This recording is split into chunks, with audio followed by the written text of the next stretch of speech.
એલઆઈસીના number સમજી લઈએ, કારણ કે નફો વધ્યો છે અહીંયાથી. એલઆઈસીનો નેટ પ્રીમિયમ આવક વધારો જોઈ રહ્યા છે, ગ્રોસ એનપીએ ત્યાં ઘટાડો છે અને ઓવરઓલ જે પરિણામ છે ત્યારબાદ પ્રી ઓપનથી સ્ટોકમાં ખરીદારી અત્યારે પણ એલઆઈસી જોઈ રહ્યા છે ડેઝ હાઈના લેવલ પર ઇન્ફેક્ટ ટ્રેડ થઈ રહ્યું છે, પરંતુ ફંડામેન્ટલી જ્યારે લોંગ ટર્મ એક ચર્ચા કરી રહ્યા છે, આપ કઈ રીતે વ્યૂ આપશો અહીંયા?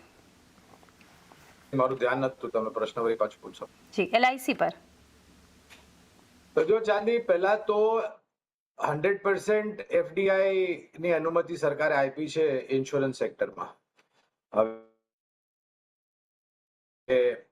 એની ઉપર સકારાત્મક પરિસ્થિતિ આવનારા સમયમાં ઉભરશે, પહેલી વાત. બીજી વાત, આ એક એવો ક્ષેત્ર છે જે બાકી અન્ય ક્ષેત્રની તુલનામાં તમને થોડો ઘણો અંડર પરફોર્મિંગ લાગશે જો તમે ટૂંકાથી મધ્યમ ગાળાની વાત કરો. ત્રીજી વાત, જે રીતના જાગૃતતા હવે નાગરિકોમાં આવી ગઈ છે, ખાસ કરીને કોવિડ પછી ચાંદી, પહેલા ઇન્સ્યોરન્સ લેવા માટે લોકોને ઉત્સાહ હતો કારણ કે ટેક્સમાં બચત થતી હતી.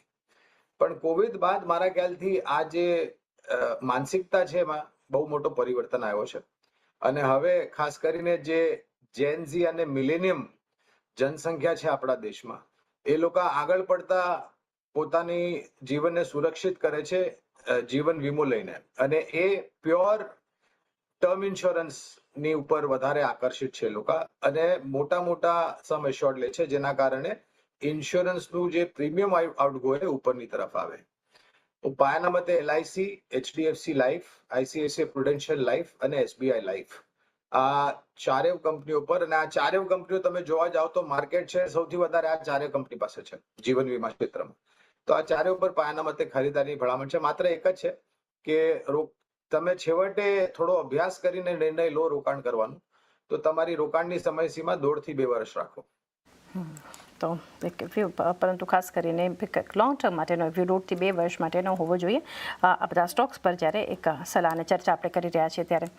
આ સિવાયના સ્ટોક માટે એક વ્યૂ લઈએ. વિરાટ, આપની પાસેથી અત્યારે બજાજ ફિનસર્વ 1% જેટલી ખરીદારી સ્ટોક બતાવી રહ્યું છે. 2015ના લેવલ્સ પર બજાજ ફિનસર્વ આપણને કારોબાર કરતું બતાવી રહ્યું છે.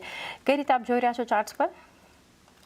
આપણે થોડી વોલેટિલિટી હમણાં રિસેન્ટલી આ કાઉન્ટરમાં આવતી જોવા મળી હતી, જ્યાં ઓક્ટોબરના ટાઈમ પર આપણે 2200 સુધીનો બાઉન્સ જોયો. ત્યારબાદ આપણે કરેક્શન જોયું. રિસેન્ટલી આપણને ઇનિશિયલ ફેબમાં આપણે જોયું હતું કે કંઈક ને કંઈક નીચેમાં 1870 સુધીનો લો પણ હતો, 1875 સુધીના લો પણ બનતા જોવા મળ્યા હતા. ત્યારબાદ ફરીથી કંઈક ને કંઈક અત્યારે એક પુશ આવ્યું છે અને એ પર્ટિક્યુલર લેવલ્સની આસપાસ આપણને કન્સોલિડેશન થતું જોવા મળી રહ્યું છે. તો 1990 થી લઈને 2010ની વચ્ચે 50, 100 અને 50, 20 અને 200 દિવસની એક્સપોનેન્શિયલ મૂવિંગ એવરેજ આપણને પ્લેસ થતી જોવા મળી રહી છે. તો ક્યાંક ને કંઈક એક ઇમ્પોર્ટન્ટ લેવલ કન્સિડર કરી શકાય આ બધાને, કે જે 2000ની આસપાસના લેવલ્સ છે એ બહુ ઇમ્પોર્ટન્ટ લેવલની જેમ કામ કરતા જોવા મળી શકે. જો પ્રોબેબલી અહીંયાથી જો અગર ઉછાળો આવે છે, સો અહીંયાથી 220ના લેવલ સરપાસ કરવા ઘણા ઇમ્પોર્ટન્ટ રહેશે. 220ની ઉપર સરપાસ કરવાનું ચાલુ થાય અને એની ઉપર સસ્ટેન થાય તો ઉપરમાં 280ની ઉપર સસ્ટેન થાય તો 2120 સુધીના લેવલ્સ તમને ઉપરની સાઈડ પર બનતા જોવા મળી શકે છે.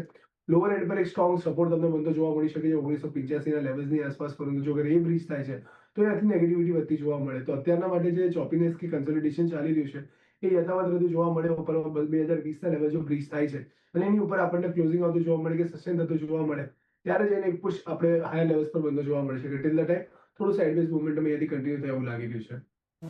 એક વ્યૂ જોઈ રહ્યા છીએ આપણે એક બજાજ ફિનસર્વ માટે. ગૌરંગજી,